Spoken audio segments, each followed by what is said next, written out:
السلام عليكم ورحمة الله وبركاته. الحمد لله رب العالمين والعاقبة للمتقين، والصلاة والسلام على أشرف الأنبياء والمرسلين نبينا محمد وعلى آله وصحبه أجمعين ومن تبعهم بإحسان إلى يوم الدين. أما بعد، وقال النبي صلى الله عليه وسلم: ما من عبد قال لا إله إلا الله ثم مات على ذلك إلا دخل الجنة. رواه البخاری. بخاری شریف کی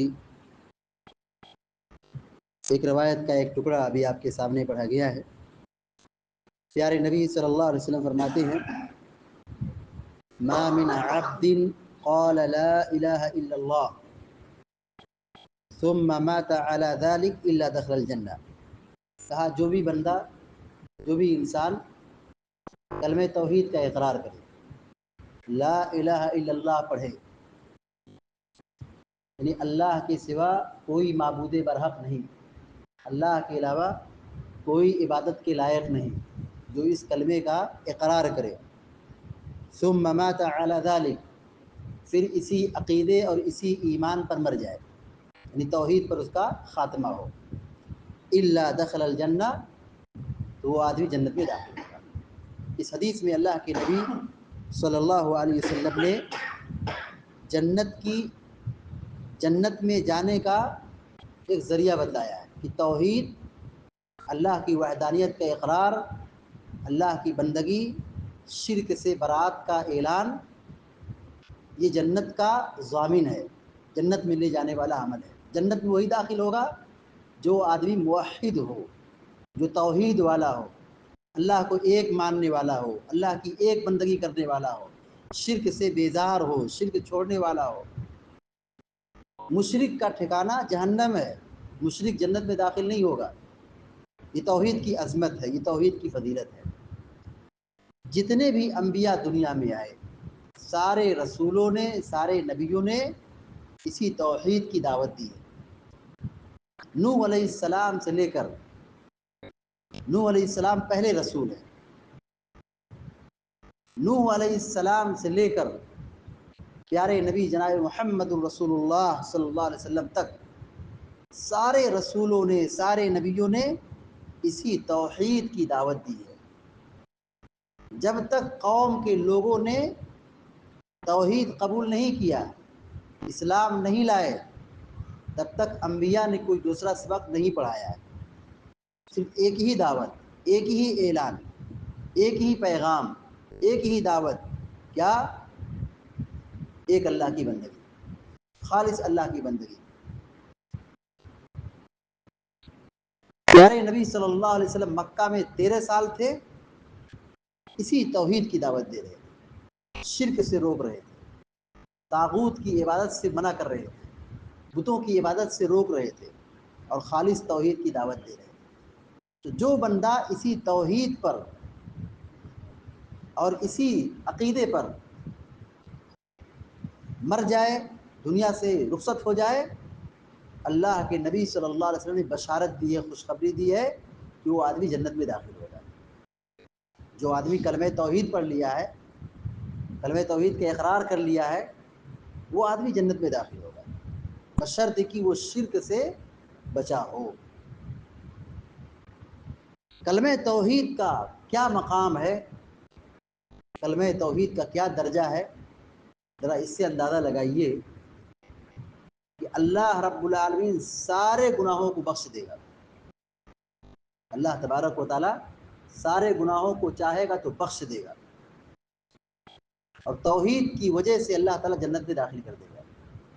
لیکن توحید میں اگر شرک آ جائے، یا بندے کی زندگی میں شرک آ جائے، اللہ تعالیٰ کبھی بھی اس کو معاف نہیں کر سکتا ہے۔ چوری کرنے والے کو اللہ معاف کر سکتا ہے، زنا کرنے والوں کو اللہ تعالیٰ معاف کر سکتا ہے، قتل کرنے والوں کو اللہ تعالیٰ معاف کر سکتا ہے، حرام کھانے والوں کو اللہ تعالیٰ معاف کر سکتا ہے۔ لیکن شرک کرنے والا بہت شریف ہے، بہت نمازی ہے، بہت دیندار ہے، لیکن اللہ تعالیٰ اس کو نہیں معاف کرے گا۔ ان اللہ لا یغفر ان یشرک بہ وَيَغْفِرُ مَا دُونَ ذَلِكَ لِمَن يَشَاءُ، کہ اللہ تبارک و تعالیٰ شرک کو معاف نہیں کرے گا، اس کے علاوہ جتنے بھی گناہ ہیں چاہے گا تو معاف کر دے گا۔ اللہ تعالیٰ کے یہاں بخشش ہے، مغفرت کی گنجائش ہے توحید والوں کے لیے۔ پیارے نبی صلی اللہ علیہ وسلم نے بیان فرمایا کہ میری امت کا ایک شخص آئے گا جس کے 99 رجسٹر گناہوں سے بھرے ہوئے ہوں گے۔ بندہ ڈر جائے گا، اپنے گناہوں کو دیکھے گا اپنے سامنے تو ڈر جائے گا۔ اللہ رب العالمین کہے گا ڈرو مت، تمہارے ساتھ انصاف ہوگا۔ 99 رجسٹر کو ایک پلڑے میں رکھا جائے گا اور اس کے پاس کوئی اور نیکی نہیں ہوگی سوائے کلمہ توحید کی۔ اللہ تعالیٰ پوچھے گا بندے سے، بتا فرشتوں نے تیرے ساتھ زیادتی کی ہے، ظلم کیا ہے کہ صرف تیری برائی کو نوٹ کیا، اچھائی کو ختم کر دیا ہے، نوٹ نہیں کیا، لکھا ہی نہیں ہے؟ ایسا تو نہیں ہے کہ فرشتوں نے تیرے ساتھ زیادتی کی ہے، ظلم کیا ہے؟ بندہ کہے گا نہیں، میں مجرم ہوں، میں گناہ گار ہوں، یہ سب میرے گناہ ہیں۔ اللہ رب العالمین 99 رجسٹر کو میزان کے ایک پلڑے میں رکھے گا اور کلمہ توحید کو ایک پلڑے میں رکھے گا۔ کلمہ توحید والا پلڑا گناہوں کے مقابلے میں بھاری پڑ جائے گا، بندہ کامیاب ہو جائے گا، وزن دار ہو جائے گا۔ وہ میزان، وہ پلڑا وزن دار ہو جائے گا جس میں توحید کا پرچہ لگا ہوا ہوگا، ورقہ لگا ہوا ہوگا۔ یہ توحید کی عظمت ہے، یہ توحید کا مقام ہے کہ اللہ تعالیٰ اس کو معاف کر دیا۔ کس کو معاف کیا؟ جس کے پاس توحید تھی اور 99 بڑے بڑے رجسٹر گناہوں سے بالکل بھرے ہوئے تھے، اللہ نے معاف کر دیا۔ کس وجہ سے معاف کیا؟ توحید کی وجہ سے معاف کیا۔ تو توحید کی وجہ سے معافی کی، مغفرت کی، رحمت کی گنجائش ہے، جنت میں داخل ہوگا۔ لیکن اگر توحید نہیں ہے تو پھر یہ آخرت کا معاملہ بڑا سنگین ہے، سوائے جہنم کو کچھ ملنے والا نہیں ہے۔ موسیٰ علیہ السلام نے اللہ رب العالمین سے کہا کہ مجھے کوئی خاص ذکر بتائیے، تو اللہ تعالیٰ نے کہا کہ اے موسیٰ لا الہ الا اللہ پڑھو، لا الہ الا اللہ پڑھو، یہ مبارک ذکر ہے، لا الہ الا اللہ یہ مبارک ذکر ہے۔ تو انہوں نے کہا کہ یہ سارے بندے پڑھتے لا الہ الا اللہ، یہ بہت پرانا کلمہ ہے۔ کہا یہ سارے بندے پڑھتے، کہا تم بھی یہی پڑھو۔ کہا تم اس کلمے کو معمولی سمجھتے ہو؟ پوری کائنات اگر ایک ترازو پہ رکھی جائے، انسان ہے، جنات ہے، سمندر ہے، پہاڑ ہے، جنات ہیں، بہت ساری مخلوقات ہیں، پوری کائنات ایک پلڑے میں رکھی جائے، زمین آسمان اور اس کی ساری آبادی اور ساری چیزیں، اور ایک پلڑے پر صرف کلمہ توحید رکھا جائے، لا الہ الا اللہ رکھا جائے، مگر توحید والا کلمہ جس میزان کے پلڑے میں ہوگا وہ غالب آ جائے گا، وہ وزندار ثابت ہوگا۔ یہ توحید کی اہمیت ہے، یہ توحید کا مقام ہے۔ لیکن افسوس کی بات ہے کہ آج ہم مسلمانوں کے یہاں یقینی طور پر توحید کی بہت بڑی کوتاہیاں ہیں۔ بندہ نماز تو پڑھتا ہے، ایاک نعبد و ایاک نستعین، نماز میں اقرار کرتا ہے، کیا کہتا ہے؟ اے رب میں تیری ہی بندگی کرتا ہوں، تجھ سے ہی مدد طلب کرتا ہوں۔ نماز کے بعد جا کے قبر پہ سجدہ کرتا ہے، نماز کے بعد جا کے کسی مردے سے دعا کرتا ہے، مردے سے مانگتا ہے، ولی سے مانگتا ہے، کس سے مانگتا ہے؟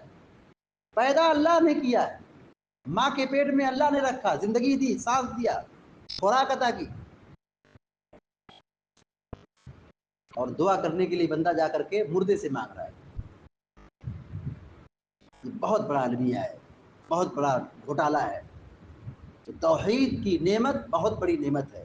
واللہ اگر اس دنیا کے اندر آدمی کے پاس گھر نہیں، اولاد نہیں، مال نہیں، چھت نہیں، دنیا کا اور سکون نہیں، لیکن اگر اس کے پاس توحید کی نعمت ملی ہوئی ہے، دنیا نہیں ملی ہے لیکن توحید ملی ہوئی ہے، اس سے بڑھ کر کوئی نعمت نہیں ہے اس دنیا کے اندر۔ اسی توحید کی بدولت ہم جنت پا سکتے ہیں، اور اگر توحید نہیں ہے، دنیا کا خزانہ ہم کو مل جائے، قارون کا خزانہ مل جائے، فرعون کی حکومت مل جائے، لیکن آخرت میں سوائے رسوائی اور جہنم کچھ ملنے والا نہیں ہے. جنت میں وہی داخل ہوگا من قال لا الہ الا اللہ دخل الجنہ. جنت میں وہی داخل ہوگا جس نے کلمہ توحید کو پڑھا ہوگا، اللہ کی وحدانیت کا اقرار کیا ہوگا، خالص اللہ کی بندگی کی ہوگی، شرک سے بچا ہوا ہوگا، تو وہ آدمی جنت میں داخل ہوگا. دعا ہے رب العالمین سے کہ اللہ تبارک و تعالی ہم کو، آپ کو، سارے مسلمانوں کو توحید کی اہمیت کو سمجھنے اور اس کے مطابق زندگی گزارنے کی توفیق عطا فرمائے. آمین یا رب العالمین. وصلی اللہ علی نبینا محمد وسلم تسلیما کثیرا. السلام علیکم.